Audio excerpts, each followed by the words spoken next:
नमस्कार जय जगन्नाथ शुभ सकाळ आज हूँ अक्टोबर 21 तारिख मंगलवार आज दिन अनेक गुरुत्वपूर्ण खबर आसी तेणु वीडियो को शेष पर्यंत देखा मोर आपको अनुरोध तेज आसतु आज दिन 20 बड़ खबर उपर नजर पकाइबा वीडियो भल लगे आपण भल पाइबा स्वरूप गोटे गोटे लाइक निश्चित करदे एसह आप केउँ जिलू यह खबर देखुं कमेंट कर जनईदेवे आज प्रथम खबर 26 लाख रु अधिक दीप जाली गिनीज बुक ऑफ रेकॉर्ड रे स्थान पाइला श्रीराम नगरी अयोध्या दीपरे सजई होइछि राम नगरी अयोध्या पुणी थे रचिछि नुआ इतिहास दीप उत्सव पर भव्य आयोजन करिसेंति उत्तर प्रदेश सरकार दीपावली रे 26 लाख रु अधिक दीप जाली श्री राम नगरी गिनीज बुक ऑफ रेकॉर्ड स्थापन करिछि सरजू नदीर विभिन्न घाट रे 26 लाख रु अधिक दीप लागिछि एही कारणरू झलुसुछि अयोध्या नगरी एथिपई Guinness book of world record अधिकारी अयोध्या रे उपस्थित थिले परवर्ती खबर राज्य रे प्रबल वर्षा अलर्ट आसंता 24 रु 26 तारिख पर्यंत प्रबल वर्षा आशंका रहिछि भुवनेश्वर आंचलिक पाणीपाग विज्ञान केन्द्र पक्षरु सूचना आसंता 12 घंटा लघुचाप सृष्टि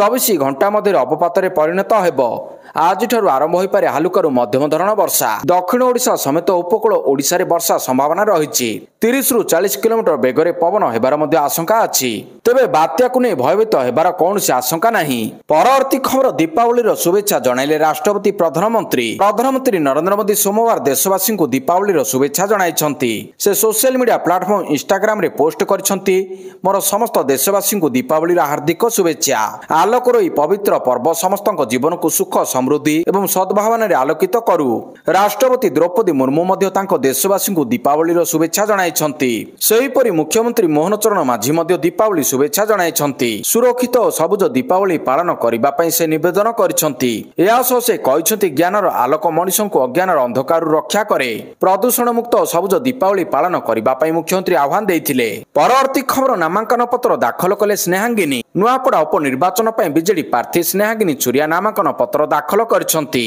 एहा पूर्वरु से मां दुर्गांकर दर्शन करथिले एक विराट पटुआरे प्रार्थी पत्र दाखल पई जाइथिले एही समय बीजेडीर वरिष्ठ नेता उपस्थित रहिथिले एही उपनिर्वाचन पई बीजेपी रु जय ढोलकिया एवं कांग्रेस रु घासीरा माझी प्रार्थी पत्र दाखल करिसंती एही उपनिर्वाचन पई 20 तारिख थिला प्रार्थी पत्र दाखल करिबार शेष तारिख एहा परे 22 रे प्रार्थी पत्र जांच एवं चूड़ांत प्रार्थी तालिका प्रकाश करा जिवो अक्टोबर 24 तारिख पूर्व नामांकन प्रत्याहार करिपारिबे प्रार्थी परवर्ती खबर बड़ धरणर विमान दुर्घटना रनवे खसिला सीधा समुद्र रे पडिला विमान बड़ धरणर विमान दुर्घटना हांगकांग इंटरनेशनल एयरपोर्ट सोमवार एक बड़ धरण दुर्घटना देखा मिली दुबई रु आसीथिबा एक मालबाही उड़ाजहाज हांगकांग एयरपोर्ट लैंडिंग समय दुर्घटनार शिकार होईछि प्लेन टी रनवे रु खसी सीधा जाई समुद्र रे पडिछि तेबे दुर्घटना रे दुई जनक मृत्यु होइतिबा नै स्थानीय गणमाध्यम रे खबर प्रकाश पाइछि तेबे विमानटी एक बोइंग 747 बोली जना पडिछि परवर्ती खबर वैष्णव को बड़ बयान रेलवे संपर्कित फेक वीडियो पोस्ट कले नियाजिब दृढ़ कार्यानुष्ठान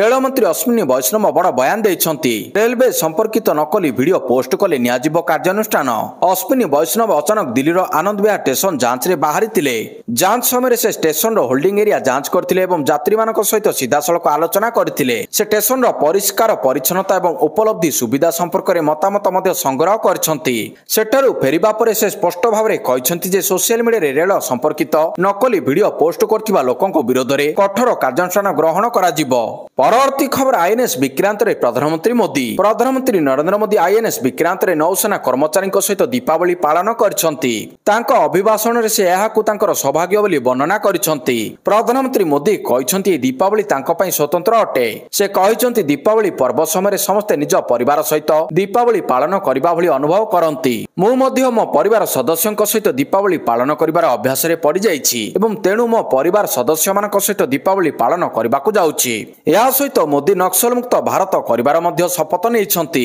परवर्ती खबर दीपावली रे डेराडून वायु प्रदूषण को ड्रोन द्वारा करागला नियंत्रण उत्तराखंड रे वायु गुणवत्ता क्रमागत भाव रे खराब हेउछि राज्यर अनेक शहर रे वायु गुणवत्ता सूचकांक AQI मध्यम वर्ग रे पहुंचिछि वर्धित प्रदूषण को नियंत्रण करिबा पई प्रदूषण नियंत्रण बोर्ड PCB एक नूतन पदक्षेप नै ड्रोन व्यवहार करी पानी सिंचन अभियान आरंभ करिछि एही अभियान रविवार डेराडून ऋषिकेश एवं काशीपुर आरंभ होइतिला तीनोटी ड्रोन घंटा वाटर एवं डेराडून अन्य प्रमुख स्थान रे पानी सिंचन करितिला ऋषिकेश एवं काशीपुर गोटे ड्रोन व्यवहार करी 17टी स्थान रे पानी सिंचन करा जाइछि परवर्ती खबर पाकिस्तान को तालिबान रा कड़ा जवाब भारत उपरे लगा जाइतिबा अभियोग भित्तिहीन अफगानिस्तान एवं पाकिस्तान मध्य उत्तेजना एक सप्ताह अधिक समय धरी लागि रहिछि उभय देश परस्पर उपरे आक्रमण करुछंती ଦୁଇ ଦେଶ ମଧ୍ୟରେ ସମ୍ପ୍ରତି ଏକ ଯୁଦ୍ଧ ବିରତି ହୋଇଥିଲା। ଆଫଗାନିସ୍ତାନ ଉପରେ ଆକ୍ରମଣ ସମୟରେ ପାକିସ୍ତାନ ଭାରତକୁ ଏହି ବିବାଦରେ ଟାଣିବାକୁ ଚେଷ୍ଟା କରିଥିଲା। ପାକିସ୍ତାନ ଆକ୍ରମଣରେ ଭାରତକୁ ଭୂମିକା ପାଇଁ ଦାୟୀ କରିଥିଲା, ଯାହାକୁ ଦେଶ କଡ଼ା ଭାବରେ ପ୍ରତ୍ୟାଖ୍ୟାନ କରିଥିଲା। ଏହାପରେ ଆଫଗାନିସ୍ତାନ ଭାରତ ବିରୋଧରେ ଅଭିଯୋଗ ଉପରେ ଏକ ବିବୃତ୍ତି ଜାରି କରିଛି। ପରବର୍ତ୍ତୀ ଖବର, ଭାରତକୁ ପୁଣି ଟ୍ରମ୍ପଙ୍କ ଧମକ। ଆମେରିକା ରାଷ୍ଟ୍ରପତି ଡୋନାଲ୍ଡ ଟ୍ରମ୍ପ ପୁଣି ଥରେ ଭାରତକୁ ଧମକ ଦେଇଛନ୍ତି। ଯଦି ଭାରତ ରୁଷୀୟ ତୈଳ କ୍ରୟକୁ ସୀମିତ ନ କରେ ତେବେ ଭାରି ଶୁଳ୍କ ଲାଗୁ କରାଯିବ। ପୂର୍ବରୁ ସେ ଦାବି କରିଥିଲେ ଯେ ପ୍ରଧାନମନ୍ତ୍ରୀ ମୋଦି ତାଙ୍କୁ ବ୍ୟକ୍ତିଗତ ଭାବରେ ପ୍ରତିଶ୍ରୁତି ଦେଇଛନ୍ତି ଯେ ନୂଆଦିଲ୍ଲୀ ଏପରି ଆମଦାନୀ ବନ୍ଦ କରିବ। ଟ୍ରମ୍ପ କହିଛନ୍ତି, ପ୍ରଧାନମନ୍ତ୍ରୀ ମୋଦି ମୋତେ କହିଛନ୍ତି ଭାରତ ରୁଷରୁ ତେଲ କିଣିବ ନାହିଁ, କିନ୍ତୁ ଯଦି ସେମାନେ ଏପରି ଜାରି ରଖନ୍ତି ତେବେ ସେମାନଙ୍କୁ ଭାରି ଶୁଳ୍କ ଦେବାକୁ ପଡ଼ିବ। ପରବର୍ତ୍ତୀ ଖବର, ଆରଜେଡିର 143 ଜଣିଆ ପ୍ରାର୍ଥୀ ତାଲିକା ପ୍ରକାଶ। ବିହାର ବିଧାନସଭା ନିର୍ବାଚନ 143 ଜଣିଆ ପ୍ରାର୍ଥୀ ତାଲିକା ପ୍ରକାଶ କଲା ରାଷ୍ଟ୍ରୀୟ ଜନତା ଦଳ ଆରଜେଡି। କଂଗ୍ରେସ ସହିତ ଆସନ ଭାଗବଣ୍ଟା ସଂକଟରେ ମଧ୍ୟ ଆରଜେଡି ପ୍ରାର୍ଥୀଙ୍କ ତାଲିକା ପ୍ରକାଶ କରିଛି। 143 ଆସନରେ ପ୍ରାର୍ଥୀ ଘୋଷଣା ହୋଇଛି। ଆରଜେଡି ନେତା ତେଜସ୍ୱୀ ଯାଦବ ବୈଶାଳୀ ଜିଲ୍ଲାର ରୋଗପୁର ବିଧାନସଭା ଆସନରୁ ନିର୍ବାଚନ ଲଢ଼ିବେ। ତେଜସ୍ୱୀ ଯାଦବଙ୍କ ନେତୃତ୍ୱରେ ପ୍ରକାଶିତ ଏହି ତାଲିକାରେ ଯୁବପିଢ଼ି, ମହିଳା ଏବଂ ସଂଖ୍ୟାଲଘୁଙ୍କୁ ପ୍ରାଥମିକତା ଦିଆଯାଇଛି। ଆରଜେଡି ମହୁଆରୁ ମୁକେଶ ରୋଶନଙ୍କୁ ମନୋନୀତ କରିଛି, ଯେ ତେଜପ୍ରତାପ ଯାଦବଙ୍କ ବିପକ୍ଷରେ ପ୍ରତିଦ୍ୱନ୍ଦିତା କରିବେ। ଏଥର ଆରଜେଡି 18 ଜଣ ସଂଖ୍ୟାଲଘୁ ପ୍ରାର୍ଥୀ ଏବଂ 24 ଜଣ ମହିଳା ପ୍ରାର୍ଥୀଙ୍କୁ ଟିକେଟ ଦେଇଛି। ପରବର୍ତ୍ତୀ ଖବର, ଶ୍ରୀକ୍ଷେତ୍ରରେ ବଡ଼ବଡ଼ିଆ ଡାକ। ଦୀପାବଳିରେ ନିଆରା ପରମ୍ପରା। ପିତୃପୁରୁଷଙ୍କ ପିଣ୍ଡଦାନ ସହ ବଡ଼ବଡ଼ୁଆ ଡାକ। ଶ୍ରୀକ୍ଷେତ୍ରରେ ହଜାର ହଜାର ଶ୍ରଦ୍ଧାଳୁଙ୍କ ସମାଗମ। ଦୀପାବଳି ଅମାବାସ୍ୟାରେ ବଡ଼ବଡ଼ୁଆ ଡାକିବାକୁ ଶ୍ରୀମନ୍ଦିର ସମ୍ମୁଖରେ ଶ୍ରଦ୍ଧାଳୁଙ୍କ ଭିଡ଼। ବଡ଼ଦାଣ୍ଡରେ ହଜାର ହଜାର ଶ୍ରଦ୍ଧାଳୁ କାଉଁରିଆ କାଠି ଧରି ବଡ଼ବଡ଼ୁଆ ଡାକିଛନ୍ତି। ଆଶ୍ୱିନ କୃଷ୍ଣ ପ୍ରତିପଦ ଠାରୁ କାର୍ତ୍ତିକ ଅମାବାସ୍ୟା ପର୍ଯ୍ୟନ୍ତ ପିତୃପୁରୁଷଙ୍କ ତିଥି ରହିଥାଏ। ମହାଳୟା ତିଥିରେ ପିତୃଗଣକୁ ଆବାହନ କରି ପିଣ୍ଡଦାନ କରାଯାଇଥିବା ବେଳେ ଦୀପାବଳି ଅମାବାସ୍ୟା ତିଥିରେ ଆଲୋକ ଦେଖାଇ ବିଦାୟ ଦିଆଯାଇଥାଏ। ଶ୍ରୀକ୍ଷେତ୍ରରେ ପିଣ୍ଡଦାନ କରି ପ୍ରାୟଶ୍ରାଦ୍ଧ କରିଛନ୍ତି ଶ୍ରଦ୍ଧାଳୁ। ଭକ୍ତଙ୍କ ଭିଡ଼କୁ ଦୃଷ୍ଟିରେ ରଖି ପ୍ରଶାସନ ପକ୍ଷରୁ ବ୍ୟାପକ ବ୍ୟବସ୍ଥା କରାଯାଇଥିଲା। ଶ୍ରୀମନ୍ଦିରରେ ନୀତିକାନ୍ତି ଠିକ୍ ସମୟରେ କରାଯିବା ସହ ଦର୍ଶନ ବ୍ୟବସ୍ଥାକୁ ଶୃଙ୍ଖଳିତ କରିବା ଉପରେ ଗୁରୁତ୍ୱ ଦିଆଯାଇଛି। ଶ୍ରୀମନ୍ଦିରରେ ନୀତିକାନ୍ତି ଠିକ୍ ସମୟରେ କରାଯିବା ସହ ଦର୍ଶନ ବ୍ୟବସ୍ଥାକୁ ଶୃଙ୍ଖଳିତ କରିବା ଉପରେ ଗୁରୁତ୍ୱ ଦିଆଯାଇଛି। ପରବର୍ତ୍ତୀ ଖବର, ଭାରତ ବିରୋଧରେ ବିଶ୍ୱ ବାଣିଜ୍ୟ ସଂଗଠନ ନିକଟରେ ଅଭିଯୋଗ କଲା ଚାଇନା। ଚାଇନା ଭାରତ ଇଲେକ୍ଟ୍ରିକ୍ ଯାନ, ଇଭି ଓ ବ୍ୟାଟେରୀ ପାଇଁ ଦିଆଯାଉଥିବା ସବସିଡି ବିରୋଧରେ ବିଶ୍ୱ ବାଣିଜ୍ୟ ସଂଗଠନ WTOରେ ଅଭିଯୋଗ କରିଛି।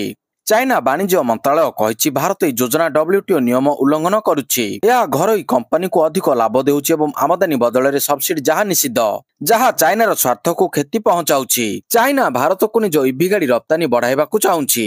ଲଦାଖ ସୀମା ବିବାଦ ପରେ ଦୁଇ ଦେଶ ସମ୍ପର୍କ ସୁଧାରୁଛନ୍ତି। ଭାରତର ବଡ଼ ଅଟୋ ବଜାରକୁ ଚୀନ କମ୍ପାନୀ ଲକ୍ଷ୍ୟ କରିଛନ୍ତି।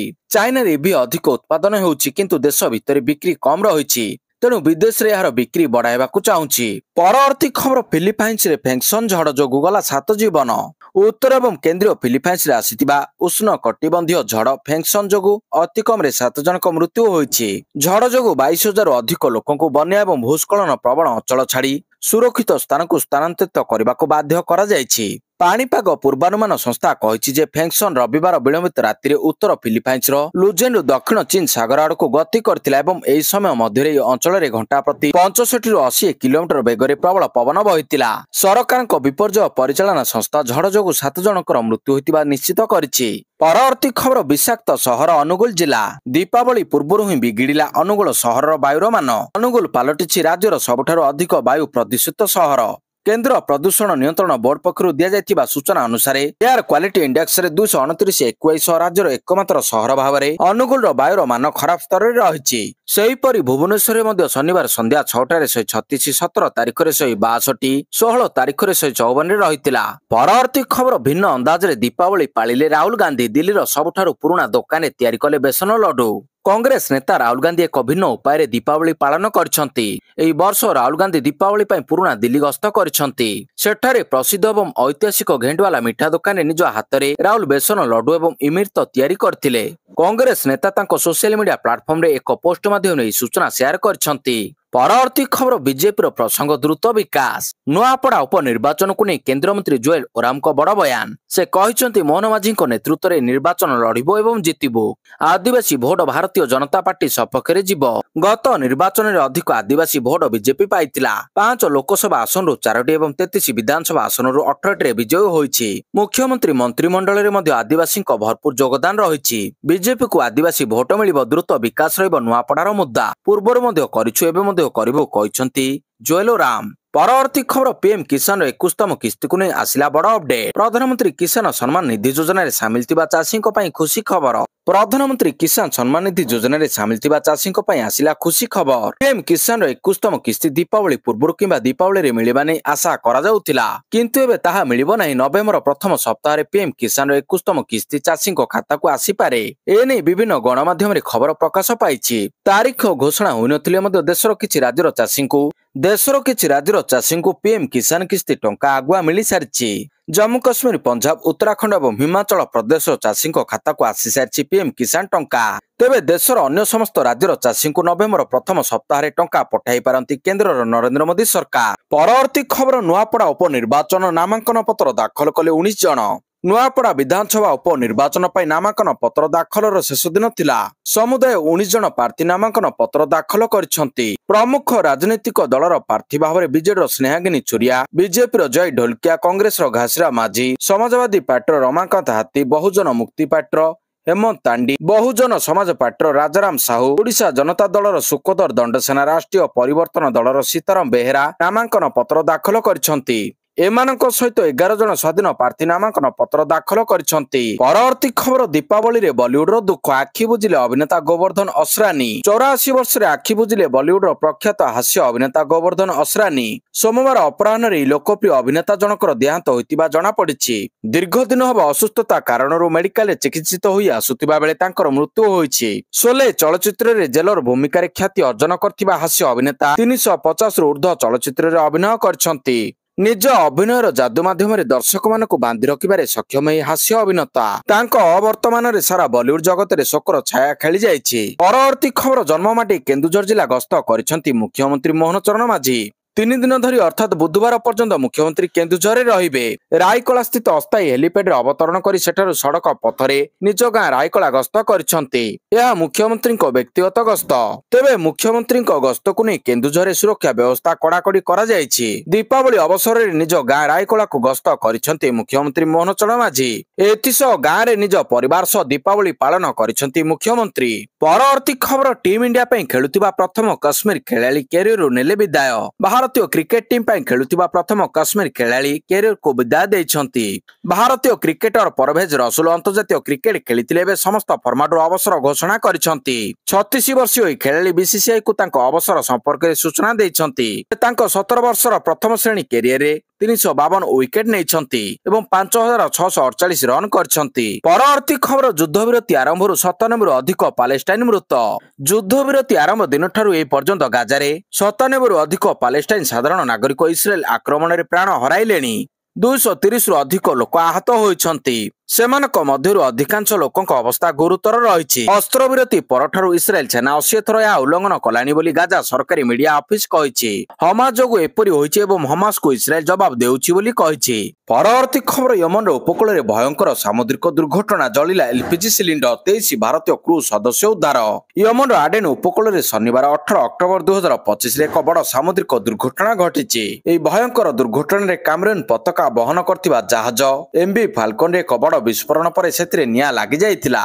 जहाजटी यमन आडेन बंदरु एलपीजी नहीं दक्षिण पूर्व दिगरे जुबती अभिमुखे जाउतला। मध्य जहाज रे एक बड़ विस्फोरण घटितिला एवं पूरा सामुद्रिक जहाज रे निया व्यापी जाइतिला। हेले जहाज रे थिबा 24 जन क्रू सदस्यों को उद्धार करा जाई जुबती तटरक्षी बाहिनी को हस्तांतर करा जाइतिला।